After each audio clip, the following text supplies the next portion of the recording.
Brigadir Joshua nyawanya diambil. Kita tidak tahu ini kasus ini bagaimana. Ini masih dalam penyelidikan. Kasus yang sebenarnya bagaimana. Tapi kalau sudah persoalan nyawa, tidak perlu bilang nyawa. Ini nyawa polisi pangkat brigadir itu saya tidak mengerti. Pak Eka itu 3 siku Bapak ya. 3 siku itu polisi. Jadi ya 3 siku. Anda lihat ini kalau di mata bintang 1, bintang 2, bintang 3 rendah banget 3 siku. Betul? Tapi di mata Tuhan ini ayat bilang nyawa itu terlalu mahal.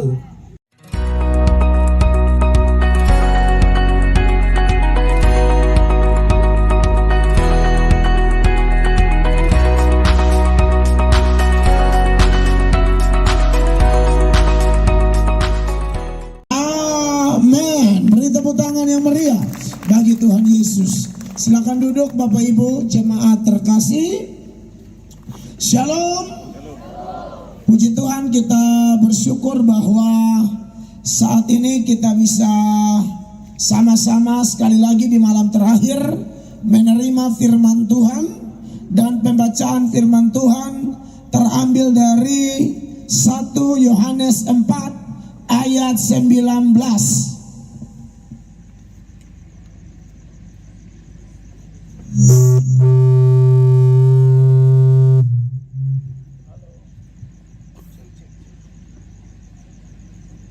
Cek. Halo semen, kenapa nih? Cek. Oke. Baik, 1 Yohanes 4 ayat 19. Dalam hitungan ketiga mari kita baca ayat ini. 1, 2, dan 3. Kita mengasihi karena Allah lebih dahulu mengasihi kita. Bapak Ibu jemaat yang diberkati oleh Tuhan Yesus Kristus, dalam KKR Kasih Melanda Nevonite selama 2 malam ini kita telah menerima banyak berkat melalui kesaksian pengalaman nyata dari setiap anak-anak Tuhan yang telah merasakan langsung bagaimana pertolongan Tuhan yang ajaib. Dan saya percaya setiap kita di tempat ini yang adalah anak-anak Tuhan sejati pasti punya cerita, pasti punya kesaksian dalam kehidupan kita masing-masing bagaimana pertolongan Tuhan, keajaiban Tuhan, kasih Tuhan yang Tuhan wujud nyatakan di dalam kehidupan kita pribadi lepas pribadi. Dan memang sebagai anak Tuhan yang baik, kita ingat bahwa kalau kita sudah mendapatkan pertolongan Allah, wujud nyata kasih Allah, maka saya dan saudara tidak boleh tinggal diam. Kita harus bersaksi, entah dalam kesempatan kesaksian seperti KKR malam ini kah, atau kesaksian pribadi lepas pribadi kepada 1-2 orang saja kah. Semua itu harus kita lakukan dengan penuh kesadaran bahwa Allah telah mengasihi saya, dan bukti kasih Allah terlalu banyak bagi saya dan saudara. Tadi malam dalam khotbah saya sudah sampaikan bahwa kalau kita bicara tentang bukti kasih Tuhan, maka salah satunya adalah napas kehidupan yang kita masih hela, kita masih hirup dengan cuma-cuma. Ini sudah pasti adalah perkenanan Tuhan, waktu Tuhan. Sebab Bapak Ibu tahu bahwa sangat mudah bagi Tuhan membuat kita tidak ada hari ini. Amin saudara. Sangat mudah bagi Tuhan membuat kita tidak ada hari ini. Tapi kenapa kita masih ada? Masih ada agenda Tuhan yang disertai dengan kasih Tuhan yang akan Tuhan nyatakan dalam kehidupan kita pribadi lepas pribadi. Kesaksian-kesaksian tadi mengingatkan kita bahwa kalau Tuhan sudah memulai, Tuhan akan meneruskan sampai seluruh rencananya tergenapi. Dia telah melakukannya, Dia akan meneruskannya. Dia akan menggendong kamu sampai putih rambutmu. Artinya bahwa kalau kita masih ada, ini memang Tuhan masih mau melakukan sesuatu bagi kita. Ini mic sudah betul kayaknya, atau saya pakai yang ini, yang tadi saja. Halo soundman, ini kita tenggelam karena mana kok? Ganti, ini sah, yang pakai kabel sah. Kabel saya tadi kesaksian punya mic lebih bagus daripada yang mic lepas. Iya, mic kabel aja ya kak ya. Oke. Nah, saudara-saudara yang diberkati oleh Tuhan Yesus Kristus, dan malam ini kita mau belajar lebih dalam lagi seputaran kasih Tuhan. Saya percaya bahwa bukti lain atau bentuk lain dari kasih Tuhan, dia bukan hanya kasih kita napas kehidupan, tapi dia jaminkan juga kebutuhan jasmani kita. Amin. Kita masih bisa makan, minum cukup. Saya pikir itu bukti kasih Allah. Sampai Tuhan membandingkan kita dengan burung di udara, dengan bunga bakung di taman, di ladang. Bahwa kalau bunga bakung didandani begitu indah, sampai lebih indah dari pakaian Salomo dalam segala kemegahannya. Begitu pula Tuhan memelihara burung di udara yang tidak menabur, tapi Tuhan jaga, Tuhan cukupkan begitu rupa. Maka saya percaya, saya dan saudara anak-anak Tuhan yang hari-hari ini kita tidak bisa menghindar dari pergumulan kebutuhan lahiriah kita.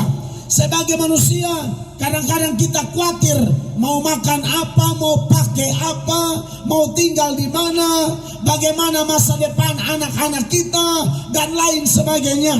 Setiap orang dengan setiap posisi pekerjaan, panggilan, itu punya masalahnya masing-masing, Bapak Ibu jemaat. Pejabat dia punya masalah sendiri. Saya sering dapat dengar curahan hati dari pejabat-pejabat. Ada yang curhat tuh sampai menangis, saudara-saudara. Karena katakanlah wali kota, bupati, gubernur, mereka pimpin begini banyak orang di NTT, di kota Kupang, di Kabupaten Kupang. Saya yang pendeta pimpin orang 10 orang, masalah 10. Pimpin 20, masalah 20. Pimpin 100, masalah 100. Jadi banyak orang berlomba-lomba mau jadi pejabat.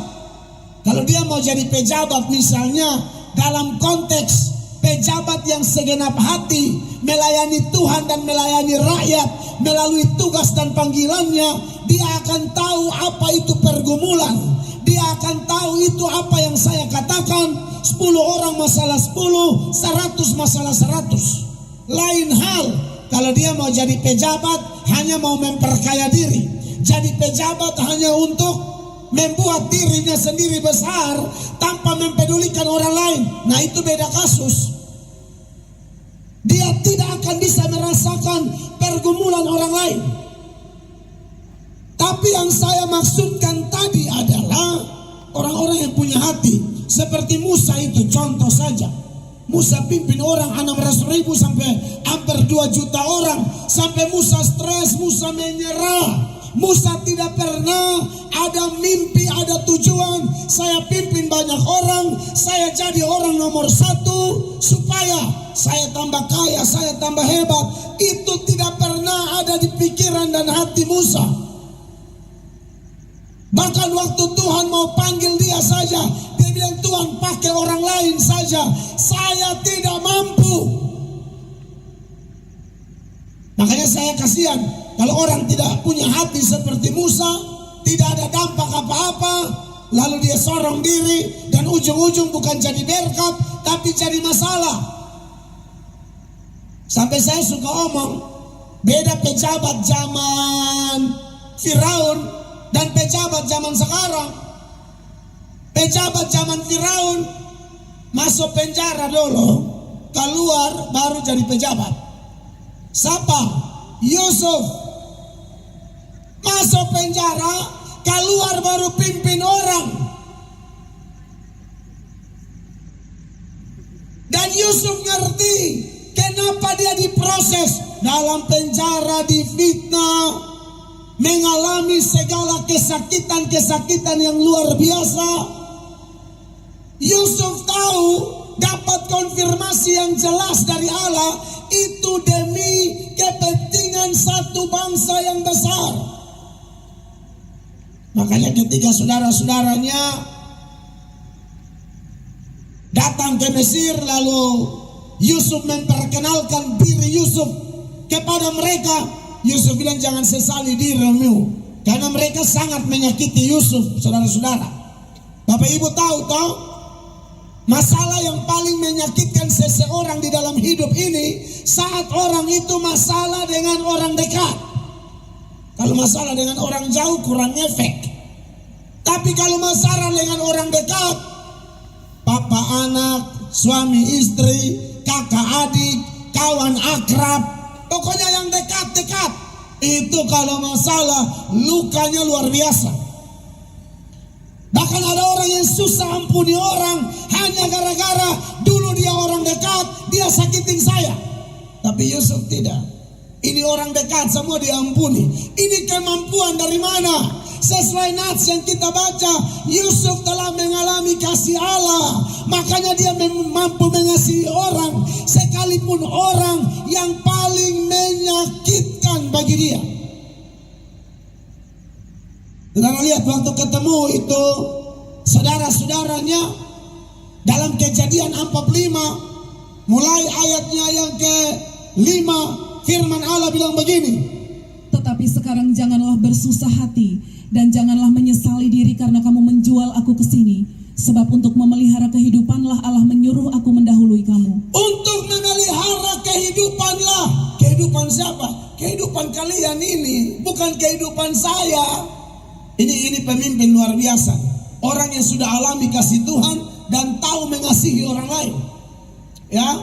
Lalu ayatnya yang ke-7 dikatakan, maka Allah telah menyuruh aku mendahului kamu untuk menjamin kelanjutan keturunanmu di bumi ini, ya, dan untuk memelihara hidupmu. betul, sehingga sebagian besar daripadamu tertolong. Untuk memelihara hidupmu. Mu yang mana? Mu yang melukai aku. Itu luar biasa loh saudara. Ya, standar ya, kalau orang bisa mengasihi orang yang kasih Anda, dia kasih Anda pisang zat sisir, Anda balas setengah kilo, itu standar banget. Kasih modal begitu itu belum apa-apa. Tuntutan Kristus lebih daripada itu. Kalau engkau beri salam kepada orang yang beri salam kepadamu, engkau mengasihi orang yang mengasihimu. Kata Alkitab, apa kelebihanmu daripada para pemungut cukai? Apa kelebihanmu dari orang kafir yang tidak mengenal Allah? Mereka mengasihi orang yang mengasihi mereka. Tapi standar kasih anak Tuhan yang telah mengalami kasih Allah, Anda lihat ini. Dia bilang sehingga sebagian besar daripadamu tertolong.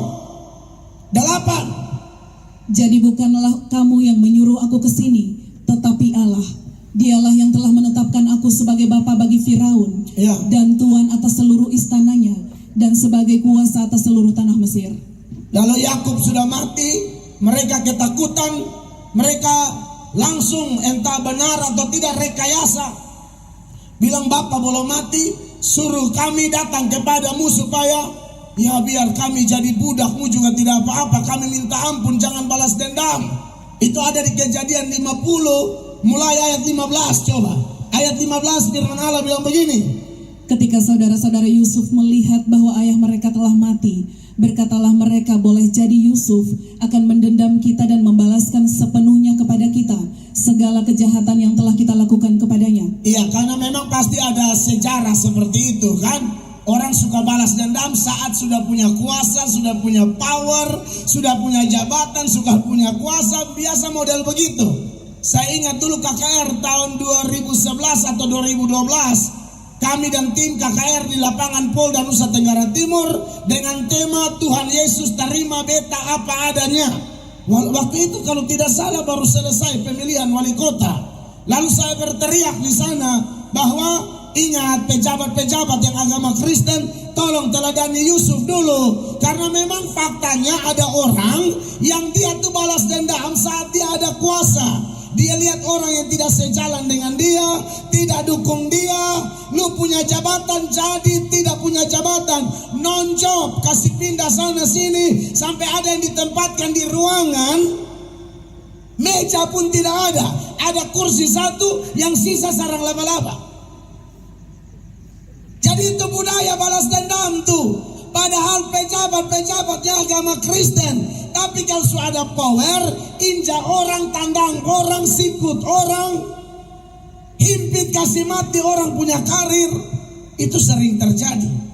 Ya, kalau secara politik memang konsekuensi berpolitik model begitu.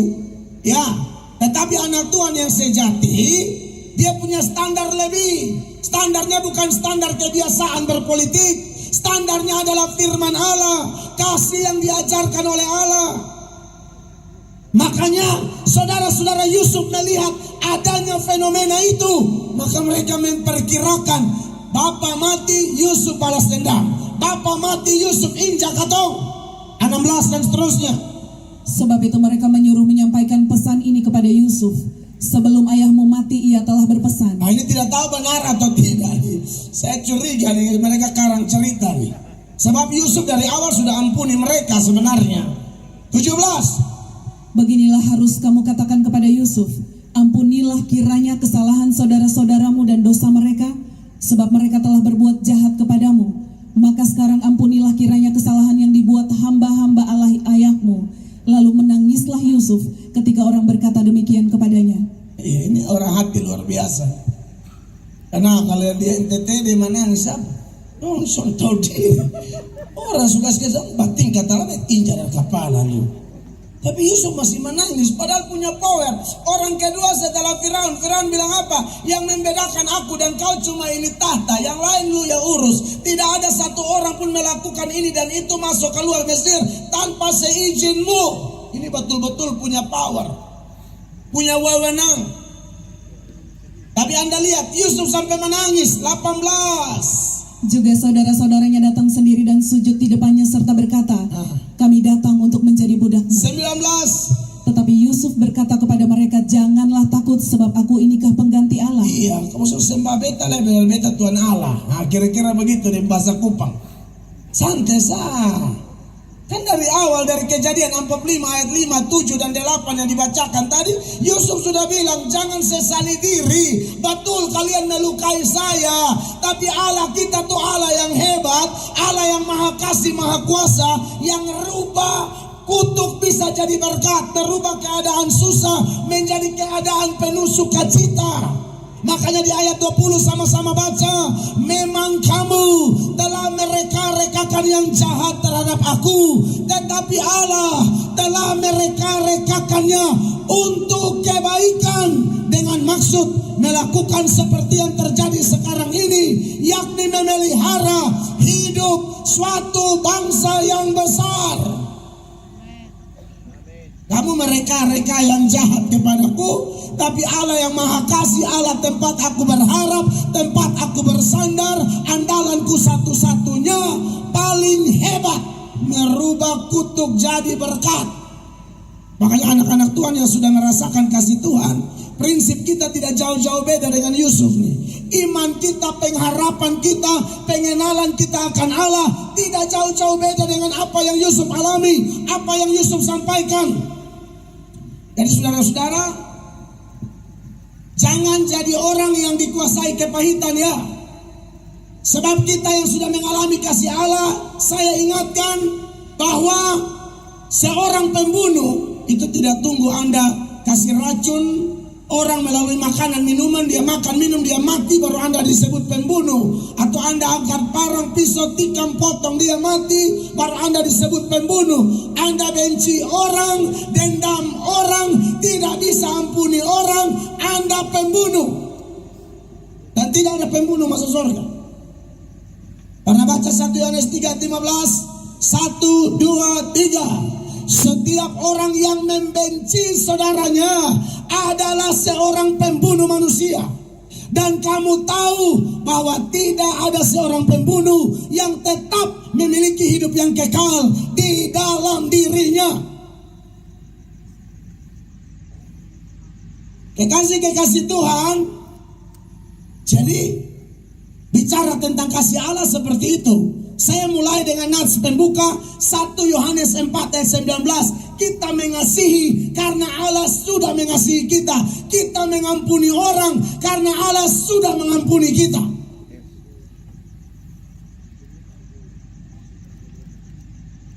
Alasan apapun tidak bisa dipakai untuk tetap mendendam atau menyimpan kepahitan kepada orang tertentu.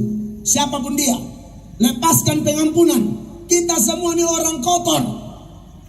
Bukan hanya teman-teman yang tergabung dalam FGBMFI, tapi kita semua yang hadir di sini dengan berbagai latar belakang gereja, latar belakang keluarga, latar belakang masalah. Seringkali kita berurusan dengan persoalan bisa mengampuni atau tidak. Tapi malam ini Tuhan mau tolong kita. Amin, saudara. Datang berharap dapat mujizat, dapat pertolongan.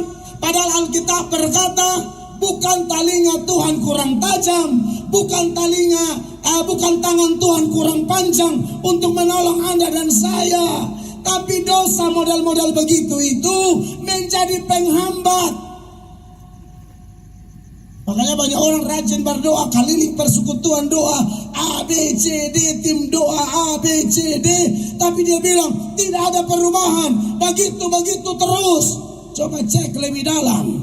Cek lebih dalam di mana letak kejatuhanmu, di mana yang paling prinsip yang harus diperbaiki. Masih ingat Yesaya 59 ayat 1 dan 2 Bapak Ibu jemaat? Firman Allah berbunyi demikian. Sesungguhnya tangan Tuhan tidak kurang panjang untuk menyelamatkan, dan pendengarannya tidak kurang tajam untuk mendengar. Tetapi yang merupakan pemisah antara kamu dan Allahmu ialah segala kejahatanmu, dan yang membuat dia menyembunyikan diri terhadap kamu sehingga ia tidak mendengar ialah segala dosa. Iya, yang membuat Tuhan menyembunyikan diri itu dosa. Ya, jangan bilang kasih Tuhan. Ada orang tanya sama saya, Pak Mel, apakah kasih Tuhan itu Tuhan angkat saja ini orang berdosa tanpa bikin apa-apa, langsung kasih masuk dia dengan dosa-dosanya dalam surga? Oh, bukan begitu caranya. Prosedurnya orang itu terima Yesus, mengaku dosa, pemberesan dosanya diampuni, dia jadi ciptaan baru, baru Tuhan kasih masuk dia dalam surga. Bukan angkat yang kotor-kotor sese di surga. Makanya Yohanes 3 ayat 16 itu jelas, karena begitu besar kasih Allah akan dunia ini sehingga ia telah mengaruniakan anaknya yang tunggal, supaya, ini syaratnya, supaya setiap orang yang percaya padanya tidak binasa, melainkan beroleh hidup yang kekal. Jadi jangan diartikan, oh Tuhan angkat kok sese langsung. Tidak ada begitu ajaran. Memang kita akui juga, nanti kita bisa percaya pun itu karena perbuatan Tuhan, itu karena Allah yang melahirbarukan kita atau mengaruniakan iman. Tapi itu urusan Allah. Urusan kita harus bikin keputusan terbaik untuk cinta dia sungguh-sungguh. Pada waktu Anda bisa terima Yesus, Yesus dalam Anda dalam Yesus, segala kepahitan, luka di hati, dendam, dan sejumlah dosa-dosa yang lain yang menghambat Allah bekerja, menghambat tangan Tuhan, kuasa Tuhan nyata dalam hidup kita itu, Tuhan akan nyatakan kuasanya luar biasa setelah diampuni kita, dia bersihkan kita. Amin, kekasih Allah. Jadi malam ini semua kita yang datang ini, saya tidak tahu persoalan kita, saya tidak tahu pergumulan kita, tapi yang saya tahu Tuhan Yesus kalau tolong orang, dia tidak mulai dari persoalan luar, dia persoalan dari dalam dahulu. Sebelum dia sembuhkan orang, dia bilang, anak, dosamu telah diampuni, dosa dibereskan, iman menyelamatkan, mujizat menyusul. Karena saya percaya mujizat juga adalah manifestasi dari kasih Allah bagi kita. Amin, saudara-saudara. Oh, mujizat sudah pasti kasih Allah dong. Tuhan bikin mujizat 5 roti dan 2 ikan, itu ayat firman Allah mengatakan ketika Tuhan lihat itu orang banyak-banyak, yang cuma tercatat 5.000 laki-laki, belum tercatat perempuan dan anak-anak. Alkitab berkata, maka timbullah belas kasihan Allah. Karena timbul belas kasihan Allah, Tuhan bilang kasih makan mereka. Mereka bilang, waduh, di sini cuma ada 200 dinar. Lalu datanglah seorang anak kecil, bawa 5 roti dan 2 ikan. Dan di situ mujizat terjadi. Dan saya percaya, bukti kasih Allah salah satunya adalah mujizat juga. Dan KKR begini, saya ingat kalau di Kupang atau di mana-mana, KKR-nya tidak akan ramai kalau tidak promosi mujizat.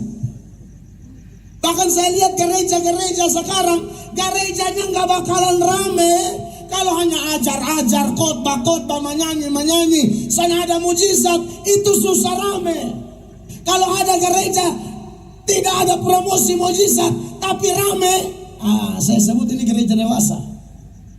Saya sebut ini gereja dewasa karena bagi mereka mau ada mujizat tidak ada mujizat, sekali Yesus tetap Yesus, sekali ikut Yesus saya akan maju terus tanpa peduli mau dapat apa dari Tuhan. Karena bagi saya kasih terbesar Yesus bukan mujizat.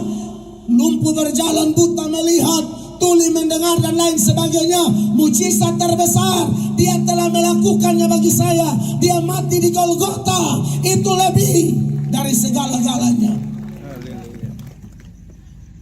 Tapi faktanya seperti saya bilang, dari malam seorang bapak pengusaha tanya saya, Pak Mel, kenapa ya gereja pendeta ini kok rame banget ya? Lalu dalam bicara-bicara itu beliau sendiri bilang, tapi saya rasa karena mujizat, kesembuhan. Saya bilang saya rasa juga begitu Pak. Ya, itu paling ramai. Dan itu bukan sesuatu yang mengagetkan kita hari ini. Karena dari dulu juga Tuhan Yesus hadir, itu orang yang rame-rame semua itu ikut Tuhan Yesus. Motivasi utama apa? Mujizat. Sebenarnya kalau mujizat dipahami dengan benar tidak ada masalah. Yaitu mujizat hanya jembatan. Mujizat bukan tujuan. Menjadi salah kalau mujizatnya tujuan. Yesus jadi jembatan doang.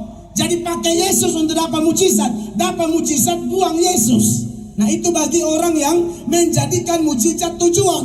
Tapi kalau mujizat jembatan, kesembuhan, ya, usaha bangkrut dipulihkan, apalagi berbagai pertolongan ajaib, itu hanya jembatan supaya dia datang sembah Yesus, dia datang ikut Yesus, sungguh-sungguh dan setia dengan Yesus sampai mati. Yesus harus jadi tujuan, bukan mujizat. Bapak Ibu jemaat, Tuhan mengasihi Israel dengan mujizat. Tapi ini bangsa salah melihat mujizat. Buktinya, kalau ada mujizat mereka bilang Allah hebat, Allah ajaib. Satu kali Tuhan proses mereka, murnikan mereka, dewasakan mereka dengan tidak melakukan mujizat, langsung mereka protes-protes, langsung mereka bersungut-sungut, bahkan mempertanyakan kehadiran Allah. Allah ini ada atau tidak? Kalau laut kosong terbelah, Allah ada.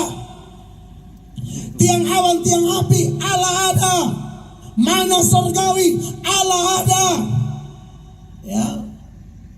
Burung puyuh Tuhan kirim di tenda-tenda mereka karena menangis minta daging. Tuhan kasih daging, Allah ada. Nah satu kali di daerah nama Massa dan Meriba, Tuhan proses mereka melalui air minum Bapak Ibu. Hanya air minum. Mereka langsung tanya, Tuhan ini ada atau tidak? Anda bayangkan ini orang. Ada orang Kristen model begitu di sini. Saya percaya mujizat itu kasih Allah. Tapi tolong mengerti mujizat yang adalah salah satu manifestasi kasih Allah ini cuma jembatan. Jangan jadi tujuan. Tujuannya Anda alami Tuhan. Bukan hanya mujizat, sumbernya yang harus kita miliki. Di dalam Keluaran 17 ayat 7, Anda lihat di sana mereka protes Tuhan Allah dan tanya keberadaan Allah. Allah ada atau tidak ini Allah nih, bayangkan. Dinamailah tempat itu Massa dan Meriba, oleh karena orang Israel telah bertengkar, dan oleh karena mereka telah mencobai Tuhan dengan mengatakan, adakah Tuhan di tengah-tengah kita atau tidak? Saudara lihat ya, Bapak Ibu ada yang begitu Pak. Ada masalah sedikit, Tuhan gimana? Beten Tuhan injak lu sama mati. Kurang ajar nih. Lu diberkati lu Tuhan Allah ada. Baru apa sedikit tahu Tuhan di mana? Untung lu Tuhan tuh panjang sabar. Kalau mel atong dia Tuhan, lu mati di kamar mandi. Lu yang salah air, benar. Kalau ini sangkas lo, ini muska semati. Beta nih, suminta ulang-ulang barani ada ayat satu Tuhan dalam melu terbangku picak ke satu. Dia bilang malam 2000 san lolos, mereka sabi semua. Karena beta yang sesah gitu loh, beta bersyukur punya Allah yang hebat, yang son ke beta. Andai kata, aduh, heran memati ada biarkan. Dia anggap Tuhan Allah ada tuh kalau sembuh, kalau sakit Tuhan Allah son ada. Nah, pemahaman model apa ini? Orang begini setan tipu Anda paling gampang. Karena omong mujizat, setan juga bisa bikin mujizat. Tapi ibu jangan bilang Tuhan Allah sah. Nah bagi Anda yang suka jadikan mujizat tujuan, mentang-mentang karena pendeta bilang mujizat adalah salah satu manifestasi kasih Allah, lalu Anda juga ngotot mujizat. Setan tahu, ini satu nih maniak mujizat nih. Maka setan bikinlah mujizat palsu. Kenapa nak baca 2 Tesalonika 2 ayat 9 dan 10? 9 bilang apa? Kedatangan si pendurhaka itu adalah pekerjaan iblis dan akan disertai rupa-rupa perbuatan ajaib, ya, tanda-tanda dan mujizat-mujizat palsu. Ya, Anda lihat itu ya. Jadi jangan bilang semua mujizat dari Allah. Ada juga mujizat palsu dan Alkitab berkata itu pekerjaan iblis. Baca Bapak itu 2 Tesalonika 2 ayat 9. Tapi untuk mujizat jenis ini hanya orang yang tidak cinta kebenaran yang akan terjebak dengan tipu muslihat seperti ini. 10. Dengan rupa-rupa tipu daya jahat terhadap orang-orang yang harus binasa. Terhadap orang-orang yang mana? Harus binasa. Karena apa? Karena mereka tidak menerima dan mengasihi kebenaran yang tepat yang dapat menyelamatkan mereka. Mereka tidak mengasihi Yesus yang dapat menyelamatkan mereka. Mereka hanya cari mujizat. Setan tipu mereka. Kalau anak Tuhan sejati itu kesadrak mesa kabit nego. Kalau Tuhan yang kami sembah sanggup tolong kami, dia tolong. Tapi kalau andai kata dia tidak tolong, kami tidak sembah patungmu. Itu baru dia nama dewasa iman. Justru orang begitu yang tidak terlalu menghiraukan mujizat, seringkali mujizat lebih cepat terjadi. Amin, kekasih Allah. Anda lihat ini, siapa mereka yang terjebak dengan tipu daya setan? Mereka yang tidak mengasihi kebenaran. Saya mau kasih tahu cara nabi palsu bikin mujizat. Yang pertama, ada nabi palsu bikin mujizat pakai nama Yesus. Pertama, dia bikin mujizat bisa pakai nama Yesus. Saya baca satu teks ya, supaya saya jelaskan bahwa yang saya bicarakan di sini nabi palsu.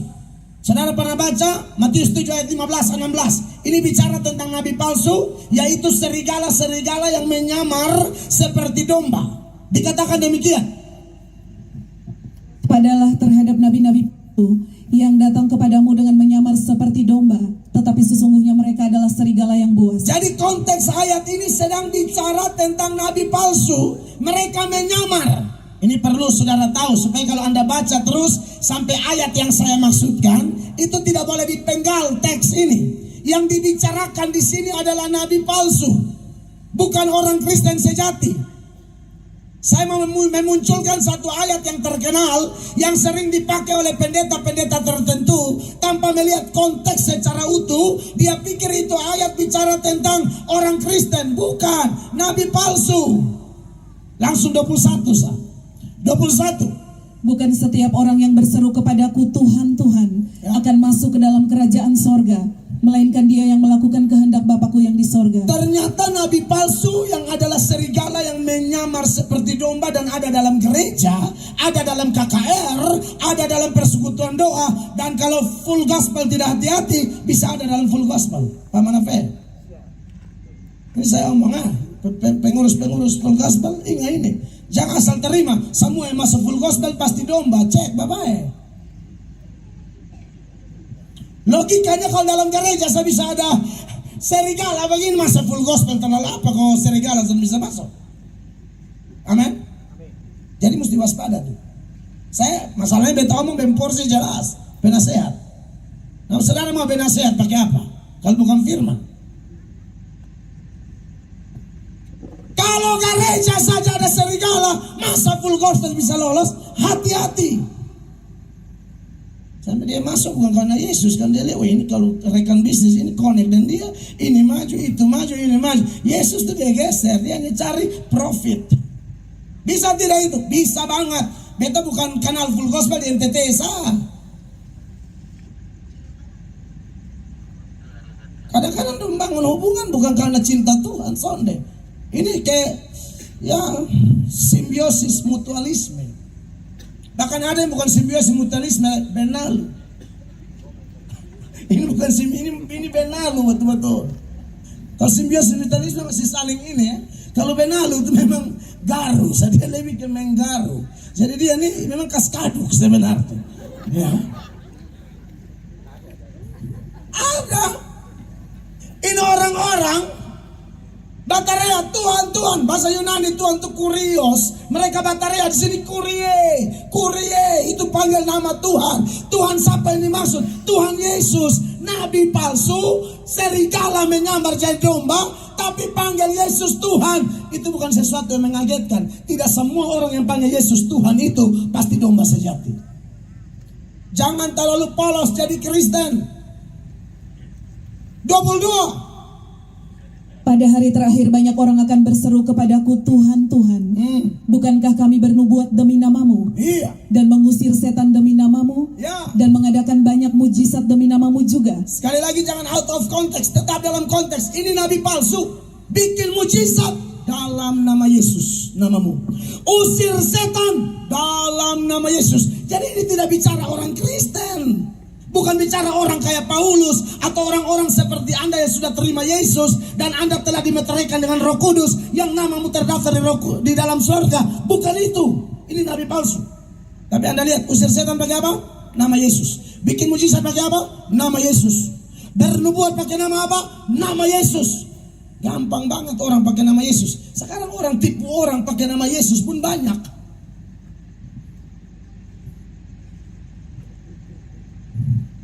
Hati-hati, Bapak Ibu jemaat.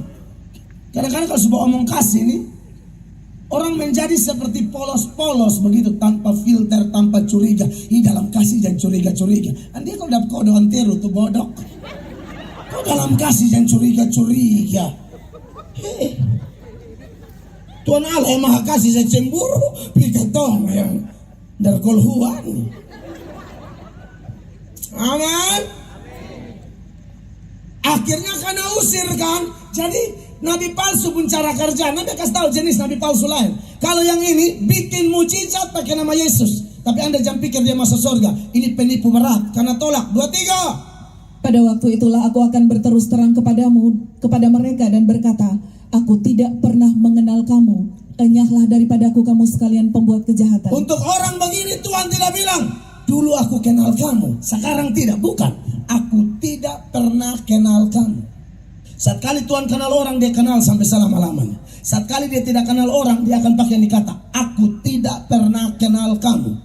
Pelayanan nomor 1, penjahat kau.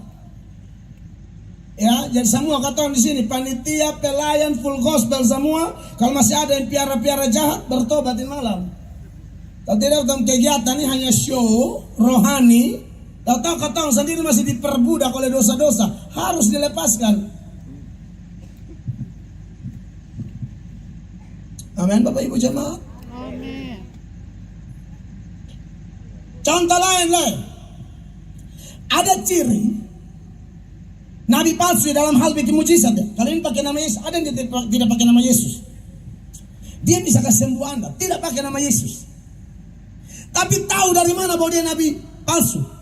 Cara dia ajak Anda setelah Anda alami mujizat itu. Waktu Anda alami mujizat, dia ajak Anda pergi sembah Allah lain.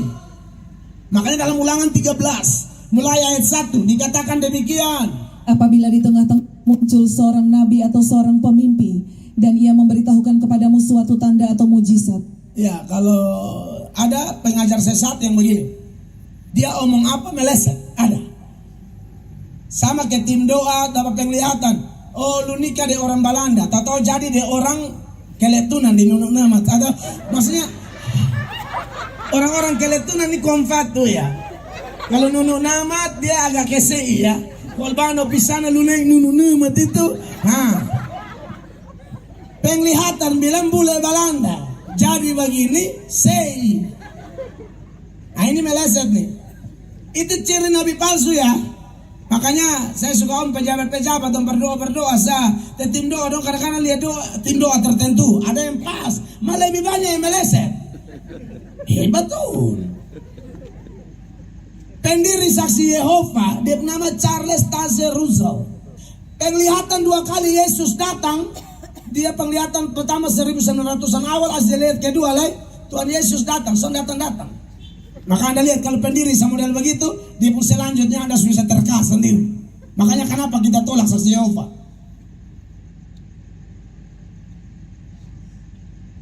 Bapak Mangapin Sibuea, pernah dengar? Yang nubuat Bale Endah. Ya. Pengikut 50% bertemu orang. NTT. Bila Tuhan mau datang tanggal sekian, dosu jual pohon, jual tanah, jual segala macam betul. Yesus ada gunain barang-barang deh. Yesus mau kembali deh. Awi deh kalau sudah datang ini. Dia bertemu orang di Lasiana, di Pariki, dia Yesus mau kembali. Dia guna apa deh ini hewan dong ini. Awi. Dia tunggu-tunggu Yesus, bukan Yesus, dia Dalmas yang datang. Tunggu Yesus, pikir Yesus mau jemput, polisi yang jemput. Yesus nggak jemput masuk surga, polisi jemput, sel. Maleset, ada lagi kemarin yang datang 2012, maleset. 2017, maleset.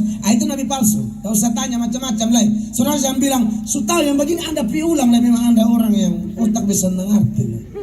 Kalau kata ajar sangkar gantang mau putus dan pembuktian yang jelas. Tapi kalau yang ini dia omong mujizat jadi loh. Jadi anda jangan kaget, jangan tanya di beta lah di radio, Pak Mel ini orang dison pakai nama Yesus, mah dia omong betul. Ada nih lo baca dong. Lu jangan pikir itu, apakah dia dari Tuhan? Bukan. Contoh ini bukan nabi, tapi banyak di NTT toh. Bab tua tuh, dison doa dia tutup mata dia bilang ingat bawa bir 1 botol de ayam 1 ekor. So ada bir, ada ayam. Ini ayam untuk apa? Tolakan. Saudara bilang saudara orang pintar, ya sekolah tinggi. Tapi saudara ini satu lebih pintar dari saudara. Saudara tahu saudara pun sekolah makin lama tuh hanya bikin bodoh diri. Bisa bawa bir 1 botol ayam 1 ekor. Bilang dia kalau omong apa persis. Dia pun syarat cuma satu pi omong di mama pun kuburan, bakar lilin, omong di mama, nanti cepat. Itu iblis tuh. Bisa terjadi, bisa. Perhatikan ayat 2. Dan apabila tanda atau mujizat yang dikatakannya kepadamu itu terjadi, dan ia membujuk, mari kita mengikuti Allah lain yang tidak kau kenal, dan mari kita berbakti kepadanya. Saudara, ini saya sudah bukakan ya. Jadi jangan tanya lah, bilang, nah karena kalau nenek datang baru nenek kasih tahu, lu pasang apa angkat telak. Itu apa angkat tuh, lihat di Om Obed pendeha motor. Om Obed di tetangga sebelah 2 rumah. Om Obed STNK mati madehani masih. Pasang begini karena langsung menangis. Tuhan engkau. Itu bukan mujizat wahai iblis. Bukan, itu bukan dari Tuhan. Setan tipu lu tuh. Ya. Orang mati, dengar, orang mati, sumati tidak bisa muncul kembali, apalagi sampai kasih angka lagi. Tolong dong, kadang-kadang kata su Kristen begini lama tahun masih percaya yang begini dong. Omong di kuburan lah, inilah pakai orang pintar lah. Waktu telakna. Kemarin ada kawan buka bisnis warung begitu, orang datang tawar langsung. Kakak mau laku, bayar beta sekian, beta duduk dari pagi sampai sore, rame terus. Ya, dan itu banyak begitu. Pernah ada rumah makan dibongkar, di bawah dandang tuh ada bagian dalam. Ini apa kalau bukan ilmu? Ada lagi yang di dalam dandang tuh ayam hidup, Tahu sih hidup berapa lama? Di air panas dan mati-mati. Nah, ini ayam setan, kok ayam apa? Ayam lain ini perli air panas harus lari pindah rumah. Sekarang mau bunuh ketok. Ini ayam tinggal dalam air mendidih dan mati-mati. Nah, kira-kira apa? Hah? Iblis toh, setan toh. Nah, banyak orang yang mau dagang bisnis laku pakai begini. Bisa mengerti kalau di full gospel ada begini, beda apa dulu lihat. Hanya gara-gara mau laku Tuhan beda percaya yang begitu. Doa kali liasan perlu siram ini siram itu. Adalah yang usir setan siram garam. Beta tanya, setan di laut ada kusonde banyak. Nah, kok di laut dia tinggal? Lu rata dengan garam 1-2 kilo ndek katawa. Woi, bebar nang ni seluruh laut sampai semau. Siram garam, setan sentaku garam, marica, kuenter, pokoknya semua bumbu lode itu tidak.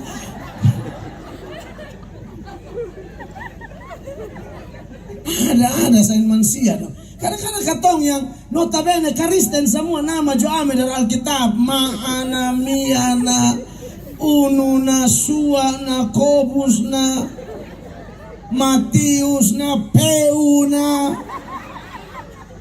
Kadang-kadang Peu dong. Ini pitanya di kuburan. Koi masalah begini bisa doa sabu. Musti kampung kau tanya ama di nenek pun kubur. Dia pernah tanya di nenek kau tawan keluar gigi ama di mata ini. Aku sembuh 2 bulan. Dia mati sekali baik sebenarnya.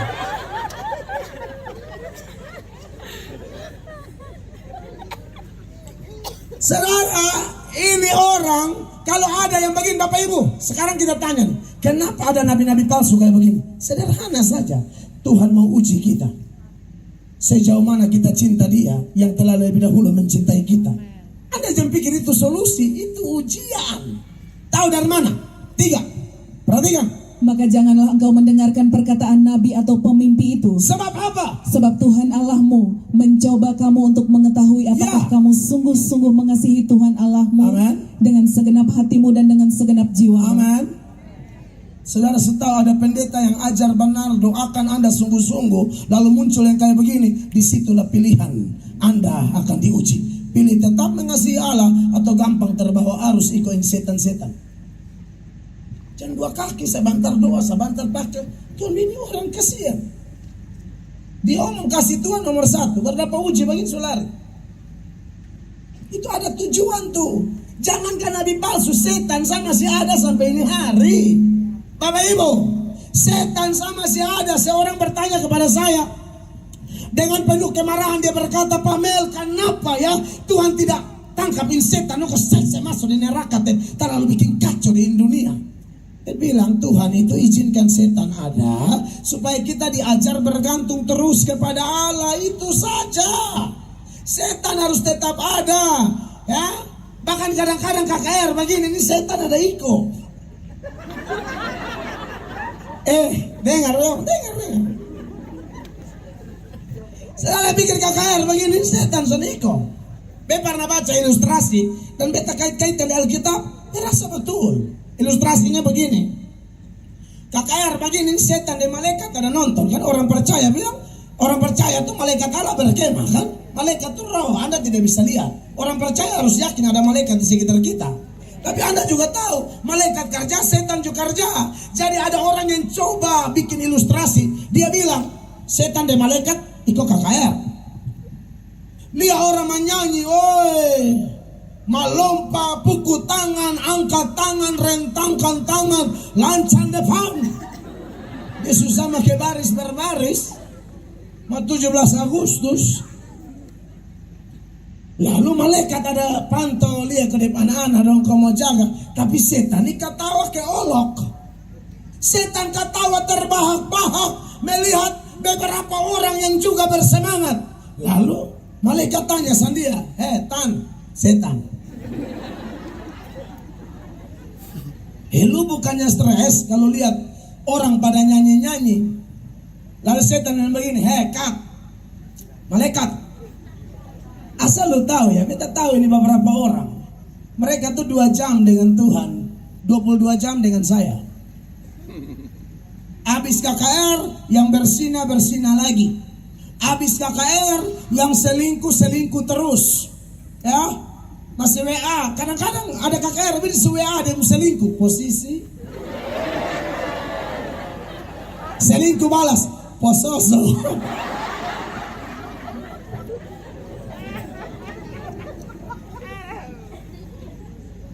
Dia balas lah posisa.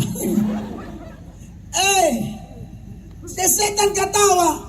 Ini nih Kiko KKR yang judi pulang judi ulang. Setan dia, lu mau nyanyi apa? Hah? Lu mau bikin kalirus apa?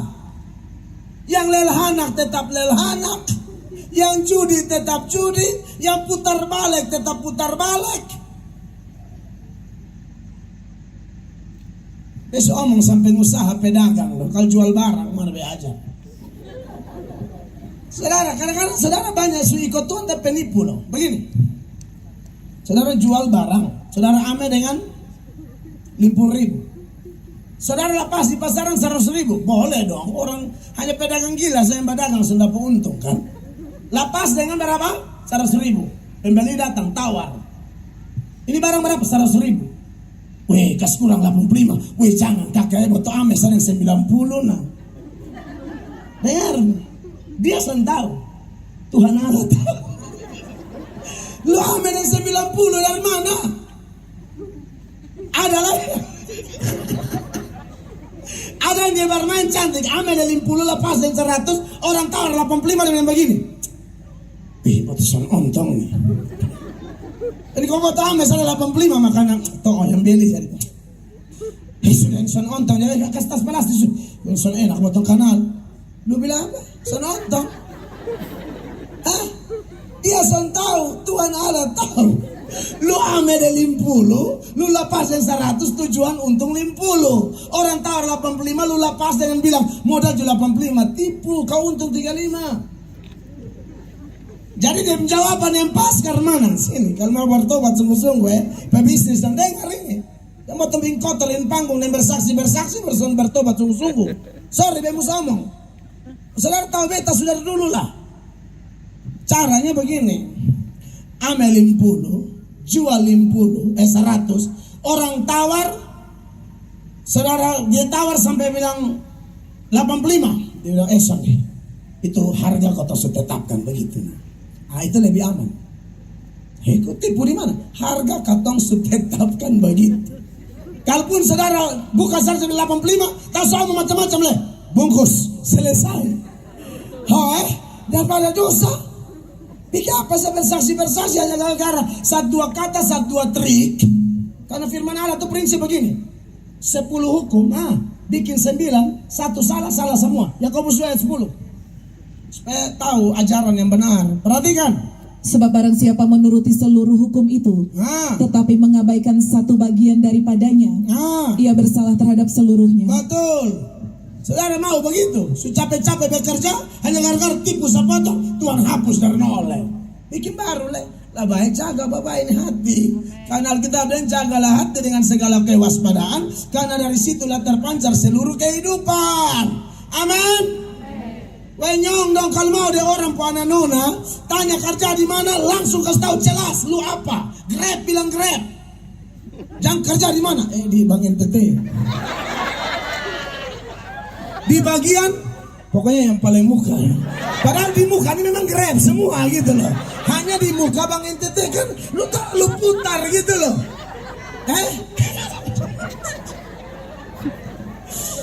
Atau lu ojek ya ojek, jangan bilang beta di Bank NTT. Pernah lihat itu iklan itu mbak jual es buah. Kalau itu cintanya, wah sudah lama jual es buah. Ya syukurlah suami di kejaksaan aku. Anak yang pertama di Mabes. Wah kok bisa ya anak suami jaksa, anak polisi tapi ibu mau jual es buah. Ibu bilang mereka di sana jual es buah.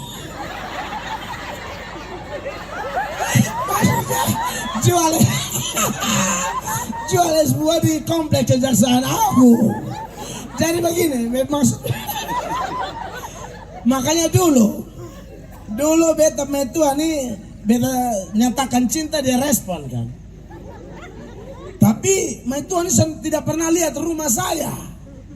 Sedangkan saya namanya orang pelayanan, pakai jas, pakai ini segala macam.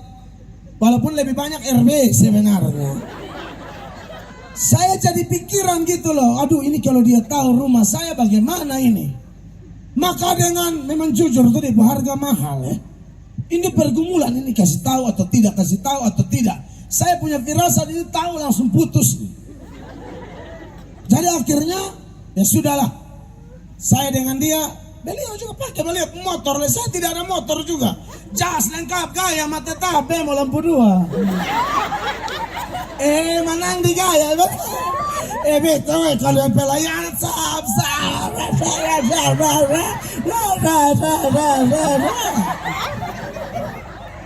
Beta suat bakal air dari dulu. Alkitab dikata ya, jas. Bosan begini, si kumana.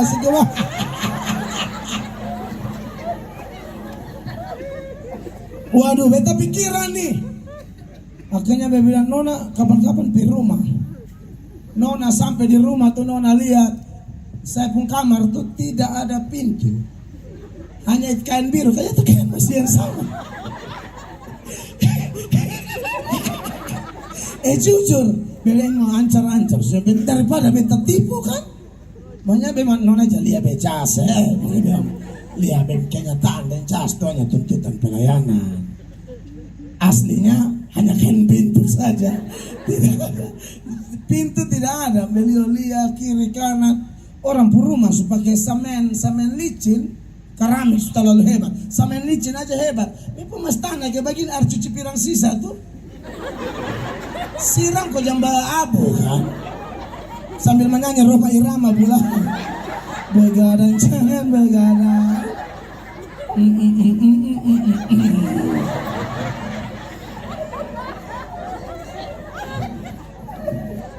Kasihan ini pun. Pada itu rumah tuh mungkin terlalu sibuk pelayanan, sarang laba-laba pun banyak. Nanti saya curiga, kakak ini Peter Parker, makanya Spiderman belum berubah sah. Kenapa terlalu banyak?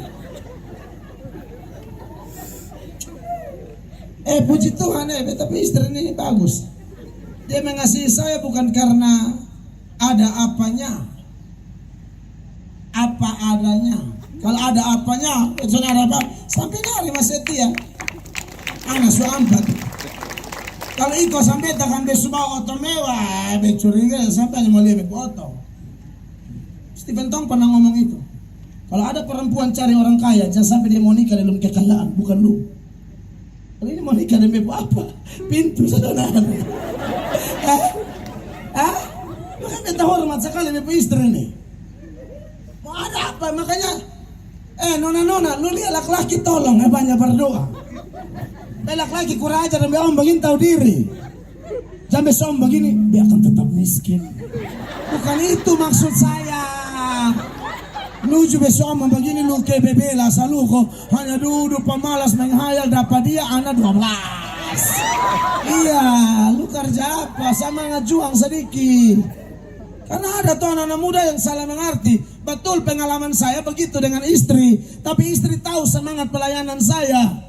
Istri mungkin saya tidak tahu dia lihat dari sini apa. Tapi sebagai hamba Tuhan dia bisa lihat bagaimana saya all out. Tiap hari saya tidak ada di rumah, pokoknya saya pelayanan. Mau jalan kaki, mau nobemo, mau apa yang penting pelayanan.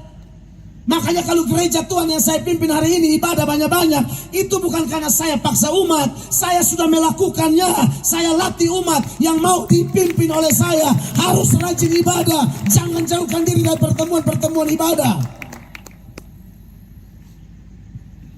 Dan saya percaya firman Allah, setiap perkara kecil Tuhan kasih perkara besar. Makanya waktu pun belum ada apa-apa, tapi tahu begini, Nona nikah dan beta Nona bahagia. Beta omong serius, Nona nikah dan beta Nona bahagia. Sampai orang su bilang nikah dan mel atok makan apa? Tetap nasi Nona. Nona mau nikah dengan orang lain juga makan itu juga. Masa nikah dan mel atok makan apa kalau di orang lain kunyah-kunyah galang mas? Tidak ada. kadang siapa saya tetap nasi jangan terlalu panas, teh gula tinggi, tunggu dia dingin baru makan. Ada banyak yang provokasi istri saya. Jangan mel barat. Ya nona maju terus. Beta ini karena mana? Beta rasa Tuhan titip itu iman gitu loh. Beta ini akan diberkati nona. Memang sekarang nona belum lihat apa tuh kosong. Saudara, tapi nona akan lihat sesuatu nih. Anda mulu. Beta sungguh-sungguh cari Tuhan ini. Beta sangat sungguh-sungguh cari Tuhan. Beta tahu siapa yang beta sembah. Ku tahu yang ku percaya. Dia tidak pernah mengecewakan kita, kan?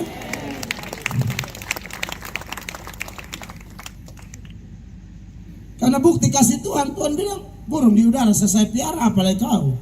Kau tong hidup, nona. Kau tong diberkati. Nah, kekasih Tuhan. Jadi, kalau bicara bukti kasih Allah, betul ya kita cari mujizat apa segala macam. Kalau Tuhan kasih syukur, Tuhan tidak kasih tetap setia ya. Jangan bilang Tuhan tidak ada gara-gara tidak terjadi mujizat. Allah tidak selalu mau melakukan mujizat. Ada orang ajar bodoh, mujizat itu tergantung katong, lu mabok. Mujizat tidak tergantung kita. Kalau mujizat tergantung kita, kenapa Stefanus di saat dimana dia paling butuh mujizat tidak terjadi mujizat? Kapan Stefanus paling butuh mujizat? Saat dia mau dilempari dengan batu itu. Stefanus itu pelayanannya dia bikin mujizat. Tapi saat dimana dia butuh mujizat, mujizat tidak terjadi. Batu kena dia, ratusan atau ribuan batu, dia mati di tempat. Kurang beriman apa Yohanes Pembaptis? Selama pelayanan Yohanes Pembaptis tidak ada mujizat, tidak ada. Tapi khotbahnya benar. Mujizat, saya tidak remehkan mujizat. Saya percaya mujizat. Tapi saya yakin mujizat terjadi menurut kehendak Allah. Dan Allah bikin mujizat bukan sambarang-sambarang. Tiap-tiap hari, tidak ada. Selalu ada tujuan. Selalu ada maksud. Bahkan untuk melatih umatnya semakin kuat. Harusnya tanpa mujizat pun umat harus bertumbuh melalui pendengaran firman. Saya kalau pelayanan di Jawa tuh saya lihat, loh kok semua jadi omong mujizat. Dan puji Tuhan saya pun jadwal KKR Surabaya, Jakarta, Sulawesi, Kalimantan ada banyak. Ini kesempatan saya ajar mereka. Termasuk di Amerika, saya ngomong pengajaran tanya jawab sampai kawan-kawan di Amerika bikin KKR khusus mendatangkan saya, bukan karena mujizat. Mereka bilang kami butuh pengajaran itu, Pak. Mereka rela keluarkan biaya untuk saya hadir di sana keliling Amerika beberapa waktu ke depan ini, bukan untuk mujizat. Bukan, saya bilang orang di Amerika juga masih ada yang luar biasa model begini. Karena kalau undang pendeta mujizat itu biasa, undang pendeta mengajar itu susah, apalagi togor dosa. Untuk undang biaya mahal-mahal hanya udah ngomel-ngomelin, kan begitu. Tapi dong mau gitu loh. Kita sangat diberkati, wow. Sampai kadang-kadang orang hanya demi menarik orang, tidak ada mujizat juga dia bilang mujizat. Kan dia tahu banyak orang paling doyan yang beginian, maka tidak mujizat pun dia bilang mujizat, tipu orang. Itu penipu. Jangan percaya yang begini-begini ya, orang Kupang minimal yang hadir di sini sekarang. Dan ini video nanti saya posting di YouTube saya. Banyak orang kena tipu.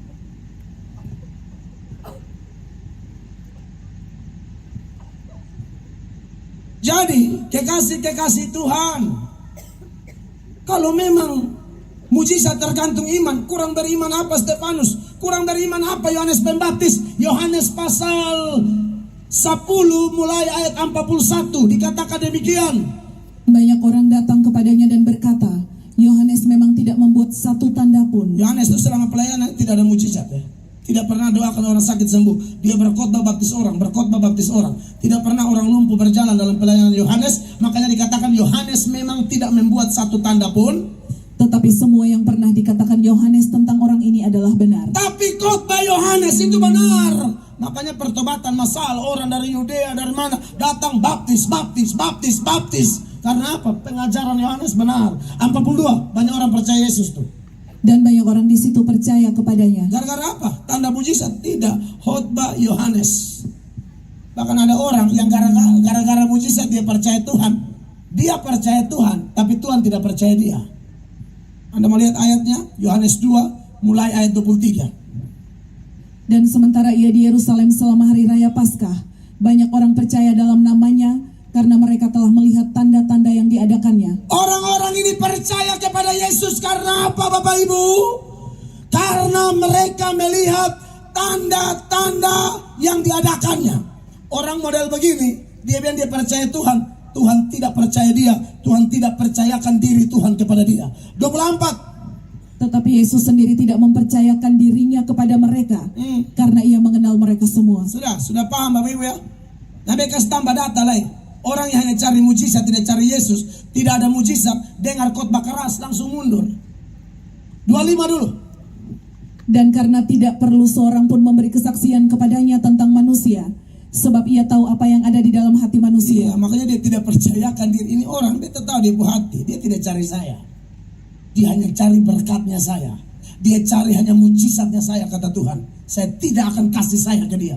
Yang lebih penting kita cari ini malam nih Bapak Ibu, bukan mujizatnya. Kita cari dianya. Berapa banyak yang cari Yesus di sini? Beri tepuk tangan yang meriah bagi Yesus. Gampanglah kalau sembuh mah berkah kecil. Iman kok hanya sedang kali itu supaya kaya ini. Iman apa tuh? Iman menggila bodoh. Cari Yesus. Anda punya semua, tidak punya Yesus, Anda tidak punya apa-apa. Anda punya Yesus, Anda tidak punya apa-apa. Anda memiliki segala-galanya. Ini bekas contoh lah. Ini orang-orang dengar khotbah keras langsung mundur. Yohanes 6 ayat 60. Sesudah mendengar semuanya itu, banyak dari murid-murid Yesus yang berkata, perkataan ini keras, siapakah yang sanggup mendengarkannya? Saudara tahu ini siapa mereka? Ini yang alami mujizat 5 roti dan 2 ikan. Belajar dari seluruh teks Yohanes pasal 6. Ini konteksnya bicara itu. Kenapa tidak tahan khotbah keras? Karena dari awal tuh Yesus bilang, kamu ikuti bukan karena lihat tanda-tanda kemesiasan. Kamu ikut tuh karena makan roti itu dan kamu kenyang. 26, Yohanes 6. Yesus menjawab mereka, aku berkata kepadamu, sesungguhnya kamu mencari aku bukan karena kamu telah melihat tanda-tanda, melainkan karena kamu telah makan roti itu dan kamu kenyang. Iya, jadi mereka ini karena roti itu. Ujung-ujung 66, mundur dong, mundur 66. Mulai dari waktu itu banyak murid-muridnya mengundurkan diri dan tidak lagi mengikut dia. Maka beta harus berterima kasih malam ini kepada Tuhan. Beta lihat ada jemaat-jemaat Tuhan yang selama ini saya layani. Itu orang lo tuh dengar khotbah kayak begini nih hampir tiap minggu di gereja yang saya pimpin. Saya lihat mereka tidak mundur. Itu yang bikin beda istri berdoa menangis. Tuhan, beta suka ini orang tuh, terima kasih. Tuhan kasih domba-domba sejati model begini. Karena dari awal Tuhan pernah promosi mujizat. Saudara tanya, ada tidak jemaat Tuhan di tempat kami terjadi mujizat? Banyak. Tapi kami tidak biasa promosi itu. Karena bagi kami itu terlalu dangkal dan bisa tipu orang. Lalu datang kau memang ngomel, khotbah keras, togor dosa, kasih solusi, nyatakan, dan kau tetap setia. Ini baru asli. Beri tepuk tangan yang meriah bagi Tuhan. Jangan begini, dengan khotbah keras tampia semua. Makanya beta sudah tertarik dengan jemaat terlalu banyak. Yang ada-ada saja asal tahan banting. Karena Yesus proses penyaringan sampai daun tampias nih dimulai dari apa? Khotbah keras.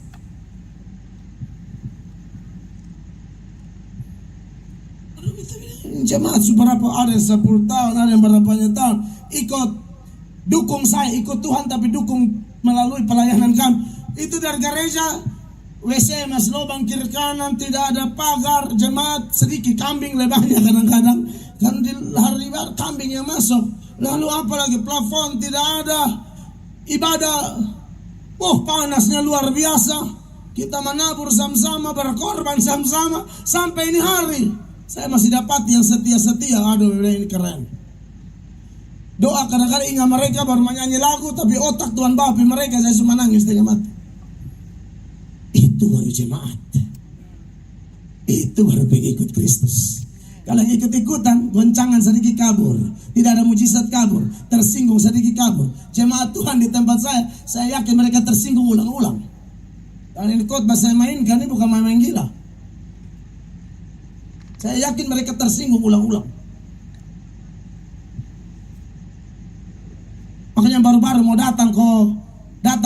Ibu tuh tersinggung dengan pendeta di sana.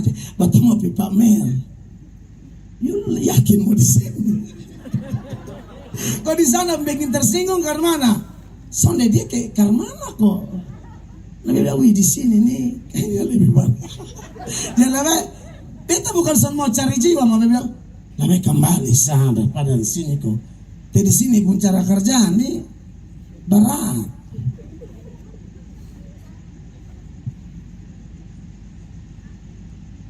Saudara-saudara yang diberkati Tuhan, sudah paham ya maksud saya? Kita cari Yesus. Mujizat itu kecil. Jangan terlalu bikin besar. Mujizat sama Yesus karena geser. Dulu kalau KKR di Polda, dia pun tema ngeri, kesembuhan ilahi, pasti sembuh. Yang kursi roda datang pulang sembuh. Don cuci maki panitia, putar balik masol semua. Setan KKR, setan bilang sembuh, main tetap tikam juga. Iya kan, maksud promosinya salah. Lebih omong kasih Tuhan kok sederhana. Soal dikasih itu manifestasinya. Allah mau bikin mujizat silakan. Allah mau pulihkan ekonomi Anda silakan. Allah mau bentuk Anda next level kayak apa silakan. Suka-suka dia. Amin. Karena bagi kita malam ini, kalau kita bicara kasih Allah, kasih terbesar adalah Yesus Kristus bagi kita. Tuhan Yesus diberikan bagi kita itu paling besar, lebih dari segala-galanya. Makanya Roma 5 ayat 8 mari kita baca sama-sama. 1, 2, 3. Akan tetapi Allah menunjukkan kasih-Nya kepada kita. Oleh karena apa Bapak Ibu jemaat? Kristus telah mati untuk kita ketika kita masih berdosa. Kapan Allah tunjukkan kasih-Nya? Kristus telah mati bagi kita. Apakah Dia tuntut kita jadi pendeta dulu, bikin KKR dulu, kasih kolete perpuluhan sumbangan dulu, baru Dia mati bagi kita? Tidak. Dia mati bagi kita saat kita masih berdosa. Kita masih kotor, main lompor semua. Kasih itu sudah Dia lakukan di Golgota 2000-an tahun yang lalu. Di salib itu Dia berkata tetelestai, sudah selesai. Kekasih Tuhan, kasih Yesus lebih dari segala-galanya. Amin. Tahu siapa pecinta terbesar? Pecinta terbesar itu Allah. Dia mencintai dengan lingkup terbesar karena Dia mencintai seluruh dunia. Dan Dia memberikan anaknya yang tunggal, anak yang Dia kasihi. Orang mau kasih anjing kesayangan untuk RW acara panitia, dosen mau. Itu baru anjing. Kadang-kadang ada ibu-ibu susah sekali mengarahkan anaknya jadi pendeta. Karena di otak tuh pendeta tuh miskin, melarat, susah. Nah ini dokter, ini pengusaha, ini yang paling bodoh, itu pendeta. Kasih pendeta yang bodoh-bodoh. Ya lain, polisi, dokter, ini, itu, ini, otaknya kurang jalan. Lebih dia kasih gua hafal-hafal ayat sampai terang bunyi. Aduh. Saya ini mau jadi pendeta itu sudah dari kecil. Saya Katolik, tapi dari kecil itu saya mau jadi pendeta. Ini perlu tahu kesaksian saya. Beta Katolik, tapi dari kecil itu mati-mati mau jadi pendeta. Kalau ujian agama di sekolah 60 nomor, saya benar semua. Makanya bapak-bapak berulang bilang, Pak hafal ayat. Dia bilang, jangankan ayat, buku yang dulu rangkuman pengetahuan alam lengkap, saya hafal semua. Jadi ujian mau kasih dari sama, sapu kasih rata semua. Ranking 1, beta pada sampai dari sekolah, beta beasiswa. Tapi karena kejahatan, ranking 1 turun ranking 3. Bapak pukul sampai mau mati. Bapak mau ranking 1 terus. Lalu makan sana ada gizi sama sekali saya lihat dalam rumah. Anak lain ranking karena keju. Kata orang nih, sujagong katemak lah itu pun. Lu jame dahulu sebelum kakame. Oh itu karena pukul dan piring-piring. Lu lihat kalau jagong dia marungga-marungga sempurna di kepala. Benar. Kalau harus sebutir sama mamtua bisa bikin lebar itu tacu tuh full. Karena mamtua kayak mantili-mantili dan semit. takus bagi saya. Bertipis sekali memotong seimbang dengan nasi satu piring itu sampai habis sama-sama gitu loh. Mengerti ya? Nah, nasi dan telur tuh. Nasi 2 sendok, telur anda mulai dari pusuk dari segitiga tuh. Potong taruh pita, baru bayangkannya satu butir, padahal ini satu butir bagi ampa. Luar biasa. Tapi Tuhan Yesus mau pilih, amin. Kita semua, bukan cuma saya, kesaksian tadi luar biasa. Dan saya yakin Bapak Ibu jemaat terkasih, kalau Anda datang dengan menemukan kasih sejati yang dimaksudkan dengan ujung tombak tema kasih melanda nefonaik, yang dimaksudkan cuma satu nama, Yesus Kristus Tuhan. Di dalam Dia ada kepenuhan kasih Allah. Anda kalau tinggal dalam Dia, Anda buka hati, Dia masuk dalam hidup Anda. Dia berkata Dia akan merestorasi hidupmu. Dia telah bayar hidup dan saya dan saudara lunas, tidak ada cicil-cicil. Datang kepada Dia, terima sungguh-sungguh, muliakan Allah dengan tubuhmu. Bukti cinta terbesar itu, pemberian terbesar adalah Yesus untuk selamatkan jiwa kita. Bapak Ibu tahu toh, yang paling mahal di dunia apa? Kita punya nyawa ini. Makanya Mazmur 49 ayat 8 dan 9. Ayat 8 bilang begini, tidak seorang pun dapat membebaskan dirinya atau memberikan tebusan kepada Allah ganti nyawanya. kenapa?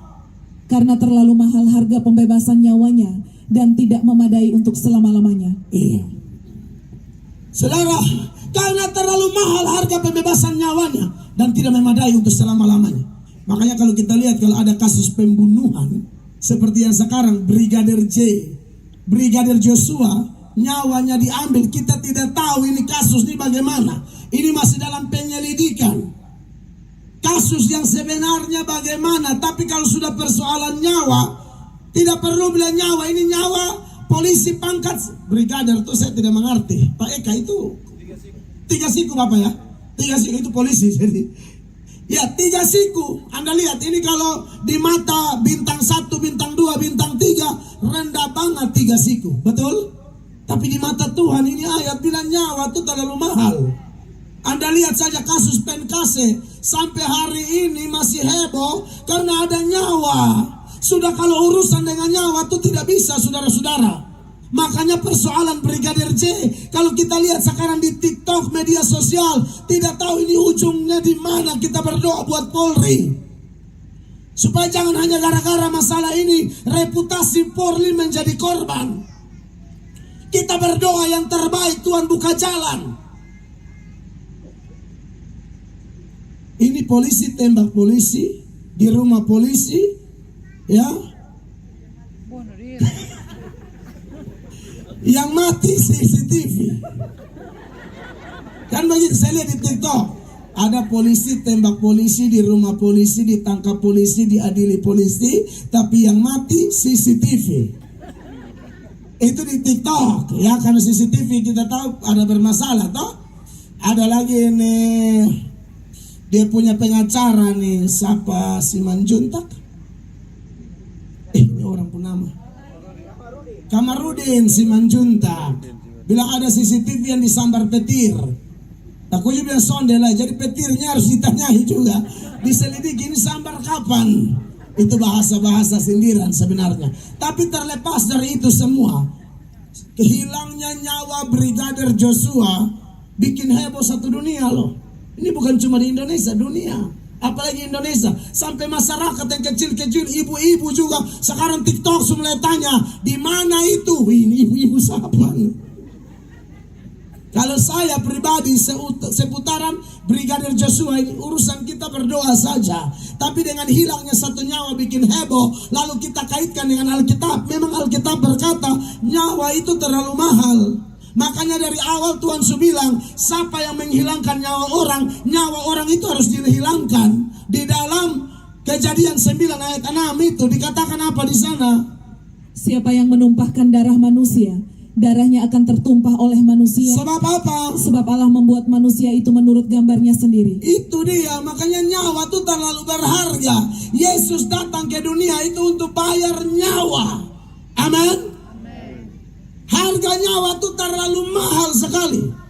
Karena ingat, Tuhan Yesus kasih pindah setan dari 2000 babi, setan dari orang gila ke dalam 2000 babi di Gadara. Babi harga satu ekor berapa? Di Sumba ada demi adat babi bisa 10 juta. Tapi kalah sama Papua. Babi bisa ada yang 30 juta sampai 50 juta. Babi satu ekor ada yang 50 juta. 50 juta kali 2000. Berapa tuh? 20 M kok. 5.000 kali 100 M. 100 M ya? 100 miliar. Pokoknya usahakan jangan salah, itu YouTube memang. $2.000 paruri ketiga. Ini bondai bos nih. Ketiga loh. Itu stick di sana, stick babi juga kok. Sana anak jeting.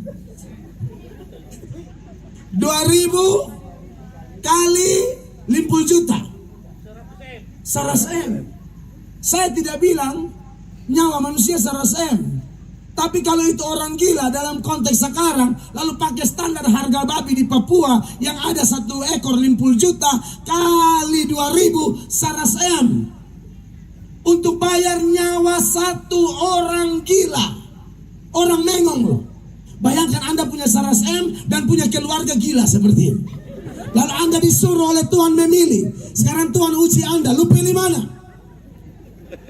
Korbankan 100 M lalu ini gila sembuh, atau lo ada pilihan lain? Pasti selalu yang Bapak, biar kemana-kemana biarkan susu umur. Baik kalau dia sembuh lah, ada guna lah. Tak ada nih yang batang serugi banyak pikir sembuh. Tahu berapa hari sepoe. Contoh ini TikTok ini beta banyak nonton. Bila ada orang gila, dia pun kawan jatuh di got air kolam begini, jadi dia tolong. Jadi orang dia, wih dia sembuh nih mah. Besok begini ini orang mati gantung diri. Padahal sudah apa pujian, orang pikir tahu dia, itu kawan yang tadi kemarin kau tolong jatuh di got itu, dia ada gantung diri langsung begini. Itu beta yang jumur dia supaya cepat kering, bayangkan. Beta yang angka pikir babasan ini lebih gantong kok kan. Dia angka maksudnya dia bayangkan kawan ini pakaian gitu loh. Ini babasa itu ikat di leher gantong. Domen dia mati, pingsan becumur supaya kering cepat.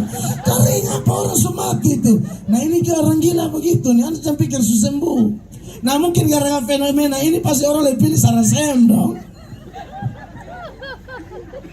Manusia itu memang jahat.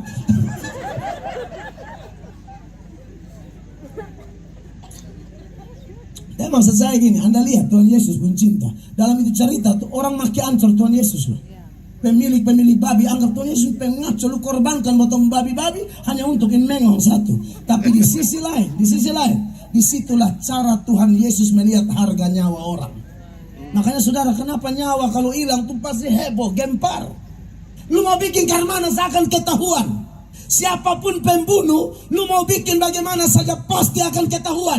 Allah di sorga yang cipta itu nyawa. Lu mau lari di mana? Tidak bisa. Pasti ketahuan.